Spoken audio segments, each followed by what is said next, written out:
akan memulai presentasi kami dari kelompok 4, yaitu tentang anxiety, stres, dan frustasi. Ya.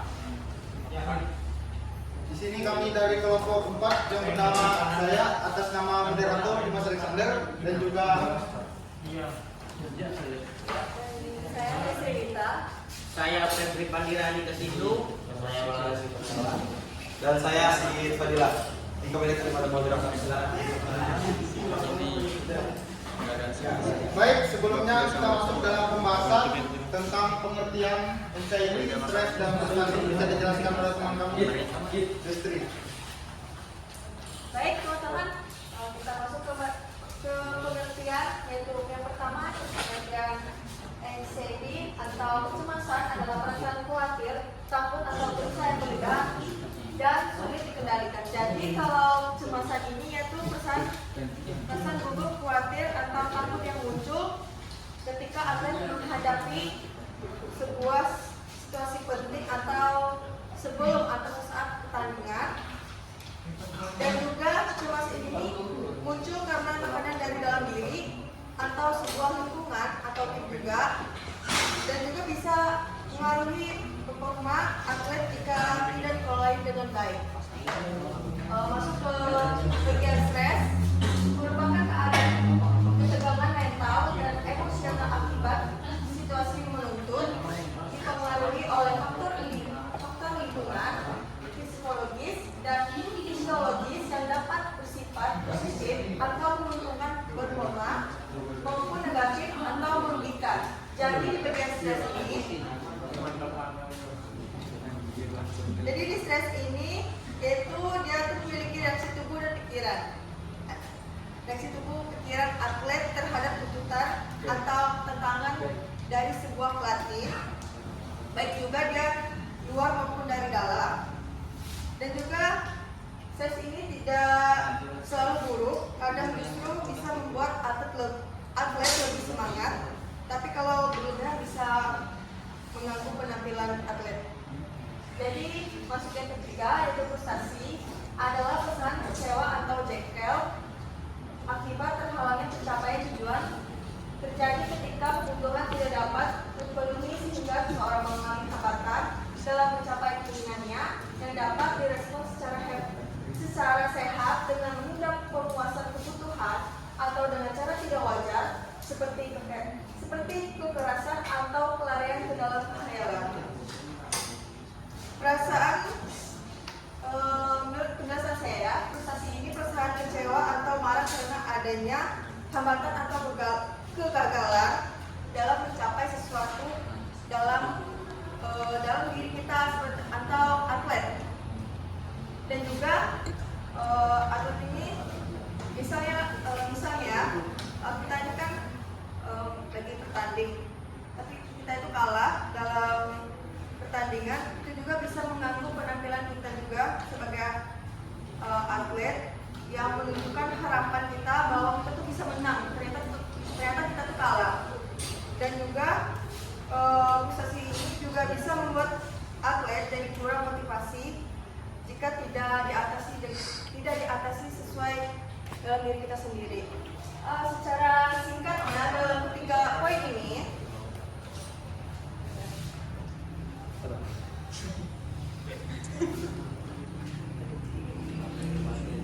Stresnya sudah stres. Ya. jadi singkat saya dari poin mereka ini, persingkatnya itu stres itu anxiety itu adalah sebuah gugup atau rasa takut yang menghantui kita. Dan juga kalau stres itu dia reaksi terhadap tekanan dalam sebuah lingkungan atau juga teman, pelatih atau penonton. Dan juga frustasi itu rasa kecewa karena gagal, mungkin dalam saat pertandingan dia berekspektasi, mungkin dia bahwa dia bakal menang, ternyata bakal kalah. Jadi semua itu wajar dialami oleh atlet. Yang penting kita itu tahu cara mengetahui atau mengatasi ketiga ini. Oke, slide selanjutnya akan oleh teman saya Febri. Ya baik teman-teman, ini saya akan menjelaskan faktor-faktor yang mempengaruhi anxiety, stres dan frustasi. Yang pertama adalah faktor yang mempengaruhi anxiety. Di faktor pertama ini ada 3 poin. Faktor genetik adalah kecenderungan mengalami gangguan kecemasan bisa diwariskan dalam keluarga. Poin kedua, faktor biologis ialah ketidakseimbangan zat kimia di otak seperti neurotransmitter, serotonin, dan hormon kortisol berperan dalam kecemasan. Poin ketiga, faktor lingkungan seperti pengalaman trauma, stres, lingkungan yang tidak aman, dan perubahan hidup besar dapat memicu kecemasan. Lanjut, kedua, faktor yang mempengaruhi stres. Poin pertama di sini ada faktor lingkungan. Faktor lingkungan ini stres muncul dari stimulus yang berat dan berkepanjangan, termasuk konflik dan kejadian besar dalam hidup. Poin kedua ada faktor kognitif. Faktor ini seperti persepsi, perasaan, pengalaman hidup, dan cara individu menilai situasi memengaruhi tingkat stres. Ada poin ketiga, faktor kepribadian dan sosial budaya. Karakter individu dan norma sosial budaya juga berperan dalam respons stres. Di sini ada faktor yang mempengaruhi frustasi. Poin pertama ada hambatan dan mencapai tujuan. Kesulitan atau kegagalan berulang dalam meraih tujuan menyebabkan frustasi. Poin kedua, ketidakpastian dan kendala eksternal. Situasi ini yang tidak pasti dan faktor di luar kendala individu memicu frustasi. Dan poin terakhir, ketidakpastian diri dan konflik interpersonal. Standar tinggi pada diri sendiri dan masalah hubungan sosial menjadi penyebab frustasi. Baik, selanjutnya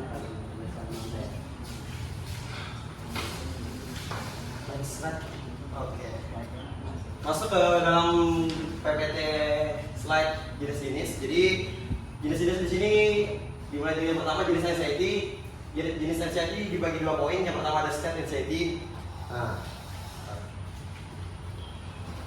State anxiety adalah kecemasan yang bersifat sementara dan muncul pada situasi tertentu seperti menjelang pertandingan. Pertanda atau yang ditandai dengan perasaan takut, tegang, dan gelisah yang dapat mengganggu konsentrasi dan kepercayaan diri atlet.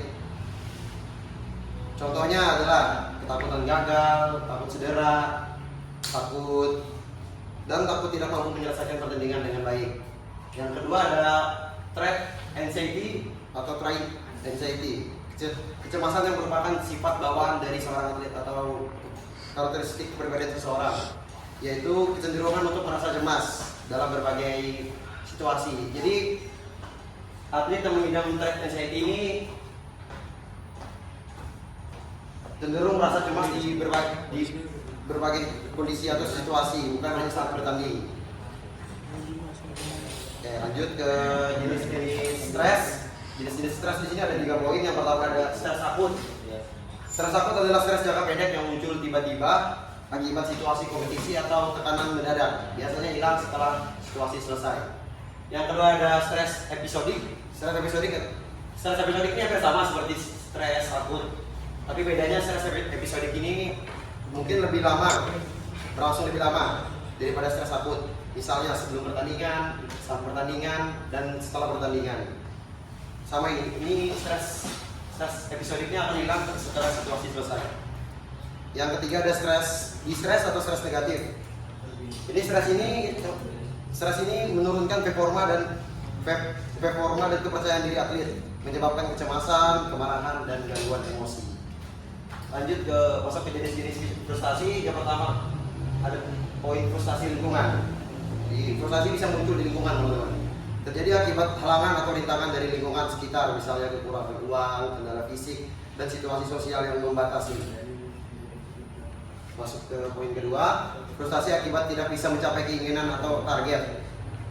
Ketika harapan atau tujuan yang ingin dicapai tidak terpenuhi, atlet bisa mengalami frustasi. Lanjut ke poin ketiga, frustasi karena kegagalan dalam pertandingan. Atlet merasa kecewa atau frustasi ketika gagal meraih kemenangan atau hasil yang diinginkan tidak sesuai sama yang diharapkan, teman-teman. Jadi poin yang terakhir ada frustasi karena menghadapi lawan yang sangat tangguh atau di atas kemampuan atlet. Nah, pasti teman-teman sering nih ketemu nih kena mental duluan sebelum bertanding karena musuhnya lebih jago, pengalamannya lebih tinggi dari kita. Nah, frustasi ini dapat muncul karena kesulitan mencapai target atau kemenangan. Biasanya, jadi frustasi ini muncul biasanya sebelum pertandingan karena kita sudah kena mental duluan, teman-teman. Tapi kalau sudah selesai bertanding dia akan hilang sendiri. Oke, lanjut ke slide selanjutnya. Ya, kembalikan ke moderator. Baik, slide selanjutnya akan dijelaskan oleh saya. Jadi di sini ada gejala, teman-teman, di sini ada gejala yaitu anxiety, stres dan frustasi. Ada beberapa dari anxiety, yaitu dari gejala fisik dan juga gejala psikis. Dari gejala fisik ada dari misalkan dari gelisah, tidak tenang, sulit tidur, jantung berdebar lebih cepat, tubuh berkeringat padahal tidak panas, tangan suka bergemetar, terasa dingin juga bisa. Itu adalah dari gejala fisik yang seperti orang panik, kecemasan sebelum bertanding. Itu sering terjadi pada saat kita saat bertanding maupun sebelum bertanding. Itu sering seperti dingin tangan, kadang sebelum bertanding itu keseringan masuk WC atau kencing padahal sudah kencing gitu. Nah, itu adalah kecemasan kan? Kecemasan itu. Ya, itu kecemasan. Nah, dari psikis juga bisa. Misalkan kita bisa sulitnya berkonsentrasi pada saat bertanding, jadi kita merasa khawatir kalau misalkan kita takut kalah atau gagal, kita bisa cemas. Gimana kalau misalkan kita gagal gini-gini gitu. Jadi performa kita langsung turun ketika kita cemas dari segi psikis. Itu juga bisa diserang dari segi psikis ya, kecemasan. Lanjut dari stres juga bisa dari fisik. Seperti kita tuh merasa kelelahan padahal kita sudah cukup istirahat, tidur cukup, seperti tidur 8 jam pas malam, tetapi setelah itu kita tetap merasa kecapean dan juga mengantuk. Lanjut dari segi psikologis bisa dari kesedihan atau depresi, putus asa karena kalah. Itu sering terjadi ya teman-teman. Kita juga bisa putus asa ketika kita kalah. Dan juga menurunnya kepercayaan diri setelah kita kalah. Pasti juga kita bakal dong. Lanjut pada frustasi. Nah, dari frustasi juga bisa rasa kecewa, marah atau cemas, bingung dan juga putus asa. Dan juga bisa kita tersinggung ketika kita orang frustasi nggak bisa diganggu-ganggu, langsung tersinggung. Gitu. Sama hal seperti stres, namun ini lebih frustasi. Ketika kalah bertanding itu frustasinya berkelanjutan gitu. Kalau stres kan paling nggak ya hilangnya sementara saja. Kalau misalkan frustasi bisa berkelanjutan. Misalnya kehilangan kesabaran, menurunkan fokus dan konsentrasi dalam bertanding. Itu berpengaruh sekali saat kita bertanding, teman-teman. Apalagi kita atlet, maka itu kita harus menjaga dari pola pikir kita, anxiety, stres, dan frustasi. Mungkin akan dilanjutkan cara mengatasinya dari seorang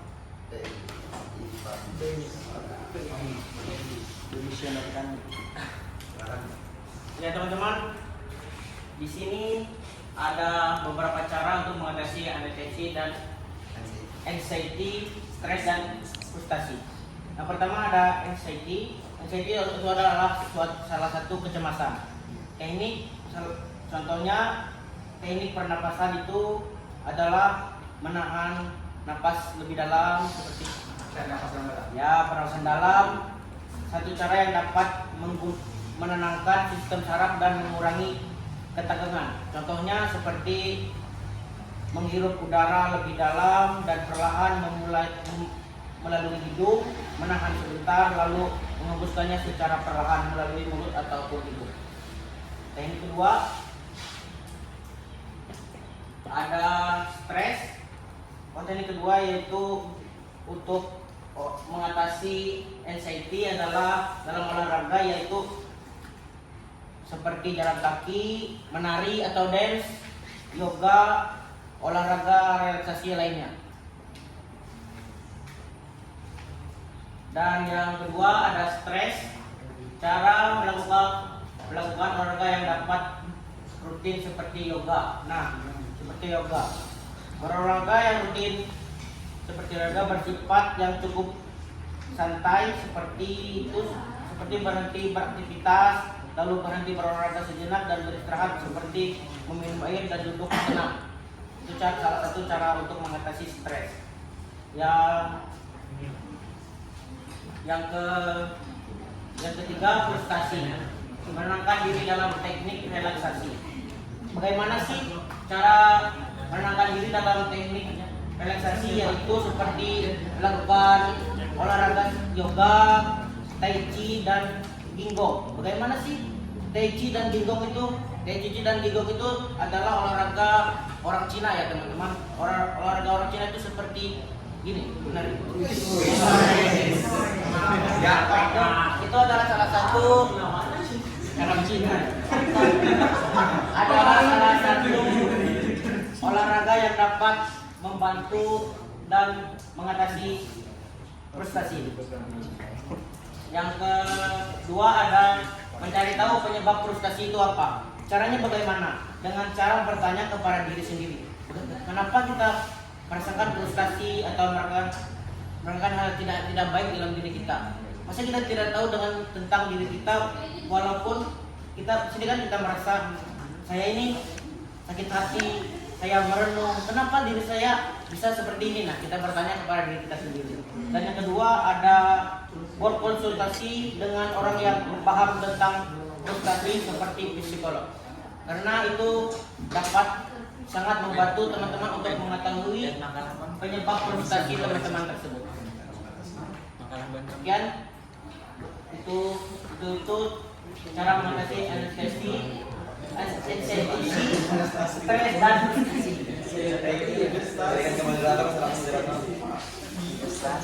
Baik, kesimpulannya adalah anxiety atau kecemasan, stres dan frustasi merupakan sebuah kondisi psikologis yang sering dialami oleh atlet maupun dalam keseharian kita sehari-hari masing-masing dengan praktisnya yang berbeda-beda namun saling berkaitan. Nah, anxiety itu ditandai perasaan gelisah sebagai relaksasinya itu terhadap situasi kompetitif. Stres merupakan sebuah hubungan terhadap lingkungan yang bisa bersifat positif atau negatif. Dan juga frustasi adalah kekecewaan akibat terhalangnya pencapaian tujuan. Ketika kita niat mau menang malahan kalah, itu adalah frustasi ya. Ketiga, kondisi ini memiliki gejala fisik seperti ketegangan otot dan peningkatan detak jantung serta gejala psikologis berupa gangguan konsentrasi dan penurunan kepercayaan diri. Penanganan efektifnya untuk ketiga kondisi tersebut memiliki kesamaan, yaitu latihan pernapasan seperti dijelaskan oleh Todri, dan juga relaksasi dan aktivitas fisik yang tepat. Teknik pernapasan dalam dan olahraga rutin juga dapat mengurangi anxiety melalui peningkatan hormon endorfin, dan juga kombinasi olahraga yang tepat seperti yoga, istirahat yang cukup, dan juga mengatasi stres. Sementara untuk frustasi, menenangkan diri dengan teknik relaksasi, yaitu mengidentifikasi penyebab kita frustasi itu mengapa gitu. Misalkan kita kalah tanding, apa yang perlu kita perbarui, mungkin diperbarui gitu. Jadi kita bisa meningkatkan pertandingan kita di lain waktu. Dan juga mengamalkan pola pikir untuk membantu atlet mengatasi perasaan kecewa serta meningkatkan motivasi untuk kembali berprestasi. Jadi kita tidak boleh selalu di dalam kecemasan ataupun stres dan frustasi. Sebagai atlet kita harus bersemangat, lebih maju lagi, agar kita lebih baik ke depannya. Misalkan kita kalah, apa yang perlu kita perbaiki, itu yang kita latih. Itu adalah kesimpulan dari anxiety, stres, dan frustasi bisa dari psikologis. Mungkin itu saja teman-teman. Jika ada yang bingung atau mungkin ada yang perlu ditanyakan, boleh ditanyakan, atau ingin mengkritik sebuah makalah kami bisa dikritik teman-teman. Bisa dipersilakan. Kelompok satu dulu jadi yang sekarang. Ya, nggak apa-apa ya kamu dulu. Saya dari kelompok 1 Daniel Betanius mau bertanya. Jadi kenapa seorang atlet itu bisa tetap merasakan anxiety atau cemas? Padahal atletnya itu sudah sering bertanding, jam terbangnya itu sudah tinggi lah, sama sering juara. Tapi atlet itu masih tetap merasakan cemas atau anxiety. Nah, itu kenapa? Nanti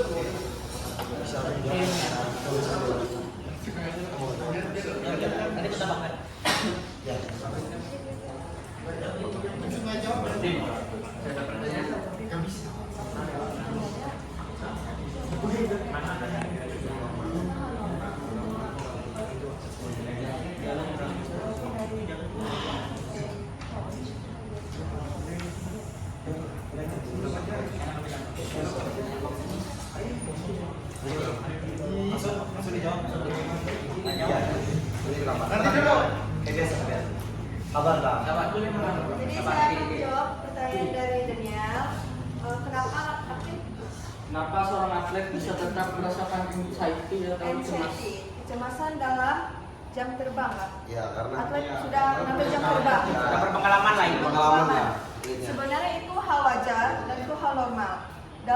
Walaupun kita sebenarnya sudah jam terbang tertinggi loh, misal sudah ke luar negeri ini, bawa nama Indonesia, mau bawa nama provinsi, itu sebenarnya hal wajar.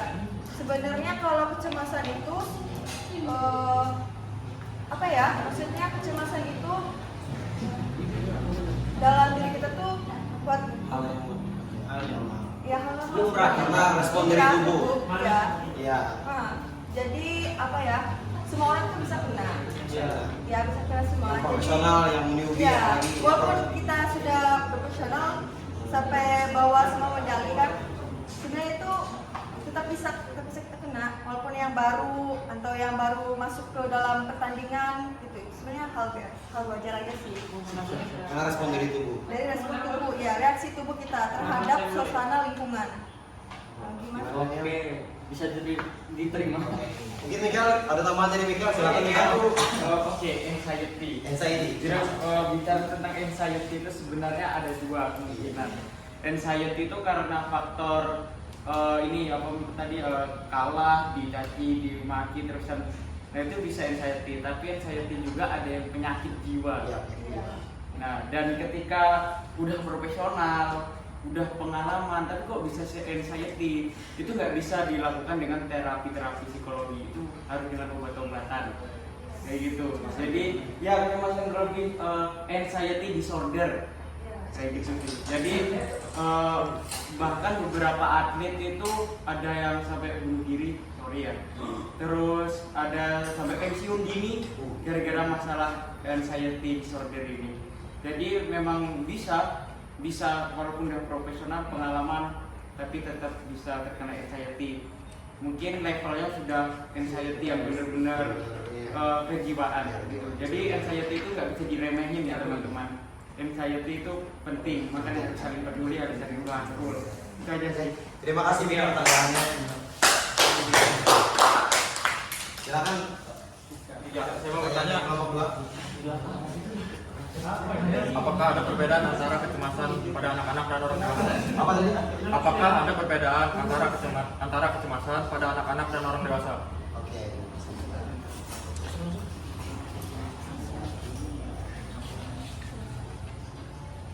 Langsung ya, biar cepat kelompok terakhir. Buat terakhir. Iya.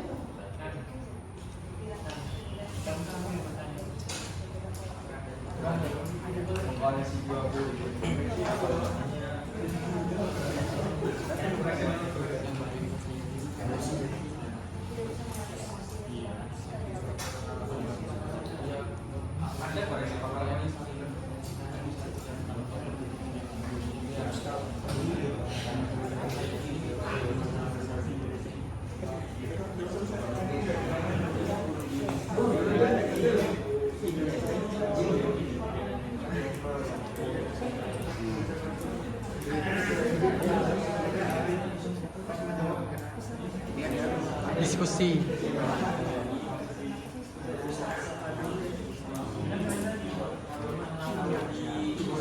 Dik, apa tadi soalnya Dik? Apakah ada perbedaan antara kecemasan pada anak-anak dan orang dewasa? Perbedaan kecemasan. Apa tadi? Apakah ada perbedaan antara kecemasan anak dan orang dewasa? Ya, jelaskan. Menurut saya, menurut penjelasan saya ya. Jadi kedua anak sama orang dewasa itu cukup berbeda emosinya. Kalau misalnya ya perbedaannya itu Ya, kecemasan. kecemasan ya maaf. Jadi kalau anak tuh kecemasannya itu sebenarnya tidak bisa diatur karena ya dia tuh tiba-tiba muncul karena dia masih kecil mungkin ya. Jadi dia tuh nggak mikir hal itu mungkin apa ya kalau kita bilang kalau kita kan sudah dewasa kan udah tahu, Sudah tahu nih. kalau kita ini lagi cemas, Apa hal yang lagi bikin kita gelisah, cemas, lagi ya. gugup gitu kan udah paham. Jadi kalau kita lagi waktu kita kecil kayaknya kita nggak tahu kalau kita tuh lagi gelisah atau lagi apa sih kita nggak tahu, kita pasti langsung ngadu, Langsung nangis. ya langsung nangis atau nggak langsung bilang ke guru, ibu tanganku basah bu, aku gugup bu, tapi sebenarnya dia tuh nggak tahu karena dia masih kecil. Nah, itu mungkin penjelasan saya. Mungkin ada yang menambahkan? Tidak Ada yang menambahkan apa dari teman-teman saya? Oke, terima kasih, kita tutup pertanyaan Dika, sudah terjawab. Lanjut kelompok berapa?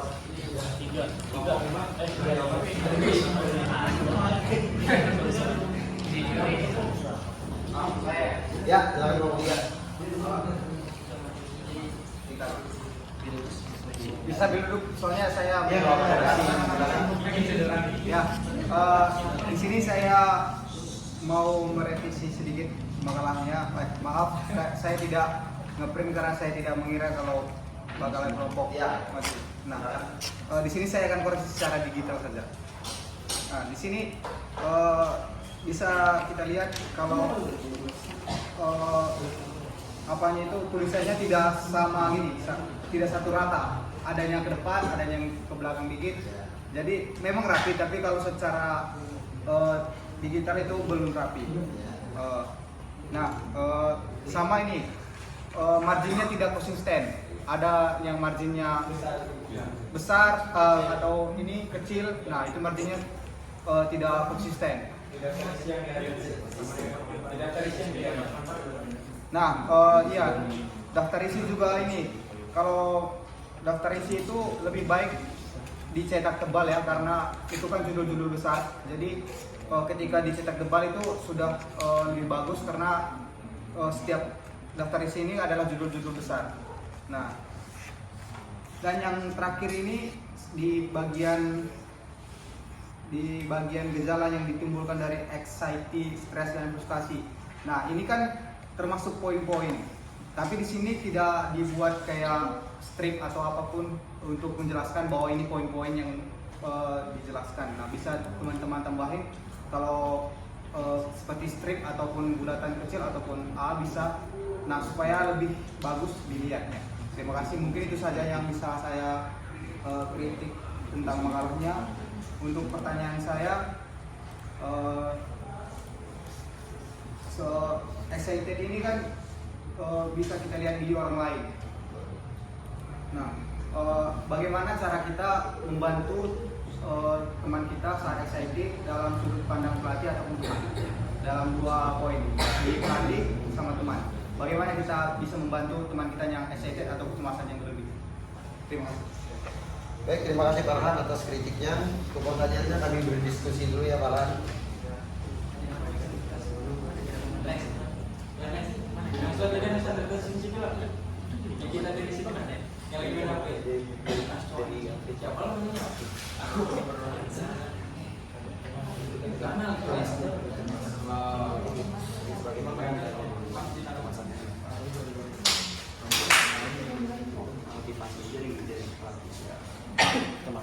Izin menambahkan bosku, asik kali.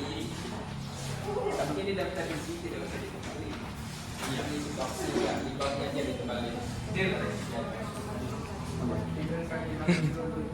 Sudah dong, nanti kami diskusi soalnya. Stopin dulu lah.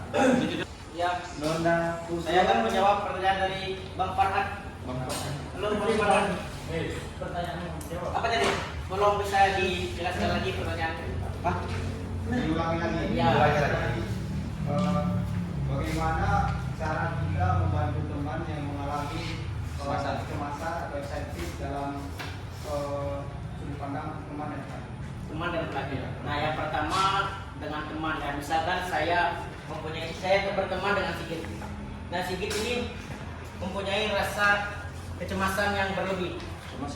Caranya mengatasinya bukan cuma kita bertanya dulu apa penyebab dia seperti ini, bagaimana dia bisa mengenai kecemasan tersebut. Nah, contohnya seperti kita sharing lah. Dia sharing, kita mendengarkan dan kita memberi saran-saran seperti apa yang kita bisa untuk dia kembali tidak merasakan kecemasan tersebut. Jika dari segi pelatih biasanya memberikan motivasi yang bagus lah untuk kepada atlet, kepada yang terkena kecemasan tersebut. Untuk membangun mentalnya menjadi lebih bagus, lebih mantap dan tidak terkena kecemasan tersebut lagi. Jadi kurang lebih sama seperti Ya, itu. ya sama-sama. Jadi kalau pelatih itu kan dia memberi motivasi loh, otomatis kan membangun jati diri kita gitu. Jadi kita nggak merasakan lagi apa yang kecemasan dalam diri kita. Kalau merasa gugup gitu, nah otomatis kan kayak kita ini gugup gitu loh, kata gitu loh. Jadi pelatih ini memberi motivasi. Jadi ini bisa gugup loh pas pelatih kasih nih motivasi. Itulah gara-gara kasih semangat yang pelatih kasih buat dia. Itu sih Han. Febri, boleh nanya Kak? Tadi kan di bagian teman, Ya. di bagian teman kan tadi saya dengarkan kecemasannya itu dengan cara kita saling sharing, Ya. benar kan? Nah, apabila yang lagi cemas nih, dia nih cemasnya nih cemas yang orangnya tuh tipenya bukan yang suka sharing gitu, nah, tapi dia diem tuh gimana cara kita membantu biar dia nggak cemas lagi udah? Menutup diri. Itu kan tadi kan dengan cara sharing kan kalian kan, itu dengan cara sharing. Nah ini kan tipe orang kan berbeda-beda biasanya. Ada yang cara diam, ada cara sharing biasanya. Gitu aja. Karena biasanya itu kalau misalkan cemas dari teman, misalkan dia diam kan biasanya berefek pada pertandingan. Nah biasa terlihat dari pertandingan, biasanya dari yang performanya misalkan latihan yang bagus mainnya, ketika pas saat tanding dong ya. Itu biasanya kecemasan itu datang seperti itu. Jadi cara kita tuh mensupport dia tuh, ayo semangat supaya kita bisa menang. Gitu. Misalkan kita kalah terus, terus tidak ada bisa mencapai kemenangan, tapi dia jong gitu kan, maka itu kita harus membawa semangat dia seperti itu. Sebenarnya kalau dia tuh nggak kasih tahu masalahnya, Iya. tapi kan dia tuh nggak mau, dia tuh sendiri. Ya kan, izin tanya gini, ini kan masalahnya bukan dari konteks olahraga doang, kecemasan kan. Nah, jadi kan gimana? Mungkin secara umumnya aja nih. Tadi kan secara sharing-sharing. Nah, orang diam tuh gimana? Bukan cuma dari pertandingan aja. Kalau pertandingan kita kan mesti tahu orang cemas tuh. Kita dari umumnya orang yang tidak mau terbuka dengan orang lain tuh nah. Misal dia cemas tuh gimana cara kita membantu dia? Caranya adalah bagaimana kita mencari jati diri kita untuk bisa memancing dia untuk menyampaikan apa yang keluh kesah yang dia rasakan sekarang. Ya caranya? Ya caranya kita yang tahu. Ya, Ya. ya misalnya gini lah, aku punya teman, dia tuh pendiam sekali. Tapi aku yang aku yang selalu datang dia terbuka, walaupun dia nggak terbuka ke saya. Jadi kayak aku nanya, walaupun dia nggak jawab loh. Jadi misalnya kamu ada masalah apa gitu loh. Walaupun dia nggak mau jawab, tapi dia tuh langsung nangis. Biasa itu dari cara dia tuh biasanya langsung dari situ aja. Maksudnya dari walaupun dia nggak bilang, dia tuh nggak bisa berkata-kata, karena dia tuh bingung gimana cara ceritanya. Ya itu sih dari saya. Ini ada tambahan dari saya, dari Trio, karena bagaimana cara mengatasi kecemasan atau anxiety untuk orang yang pendiam atau tidak terbuka. Mungkin dia ada hobi yang dia suka, dia melakukan hobi ke tempat-tempat yang nyaman, yang bisa membuat dia tenang. Itu baru olahraga yang membuat dia tenang. Yoga. Mungkin sebagai teman Ya, kita betul. memberikan saran aja, memberikan saran kepada dia. Itu jawabannya sih. Sudah? Ada tambahan? Satu lagi tambahan. Ada. Oke. Belakang. Oke. Jadi. Lanjut. Dari kelompok 5. Pertanyaan dari kelompok 5. Tunggu ya. Ini Pak, saya biar mempersingkat waktu ya. Jadi Ya, silakan. pertanyaan saya itu menurut kalian pribadi aja. Ya. Jadi terserah yang mana mau jawab di antara kalian berlima. Kalian pasti pernah mengalami kecemasan kan? Mau itu kecemasan yang tinggi. Jadi faktor-faktor yang bisa membuat kalian menghadapi kecemasan kalian secara pribadi itu gimana? Pertanyaan dari saya. Itu aja, terima kasih. Terima kasih Glenn pertanyaannya.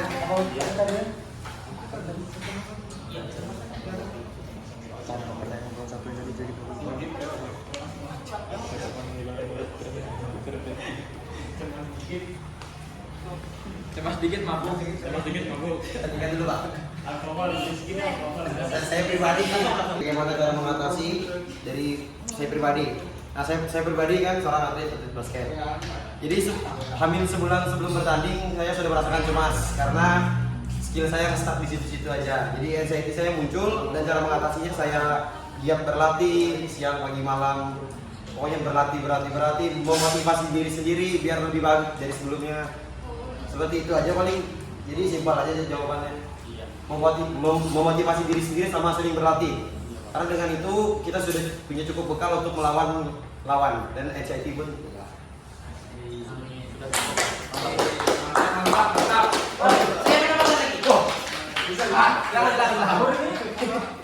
Saya menambahkan dari gue tadi cara saya pribadi sih. Misalkan mau tanding ya, saya merasakan kecemasan. Itu seperti kata Dimas tadi, bisa ke toilet, kencing-kencing. Nah itu salah satu adalah suatu kita mengurangi rasa kecemasan diri kita. Menarik nafas yang dalam, bisa. Nah itu bagi saya itu salah satu contoh tersebut. Karena kencing ke toilet bolak-balik itu membantu ya. Lama nggak? Itu lama lah, berkali-kali biasa. Kan gitu juga pasti sebelum tanding. Gugup nggak? Baik teman-teman, itu adalah presentasi kami. Terima kasih buat teman-teman kelompok yang lain sudah mengomentari atau mengkritik sedikit dari makalah kami. Nanti kami akan perbarui lebih baik lagi ke depannya. Dan juga terima kasih sudah bertanya. Itu adalah salam yang bagus bagi buat kami supaya kami bisa berkembang lebih baik lagi. Mungkin itu saja. Terima kasih atas perhatiannya. Selamat sore.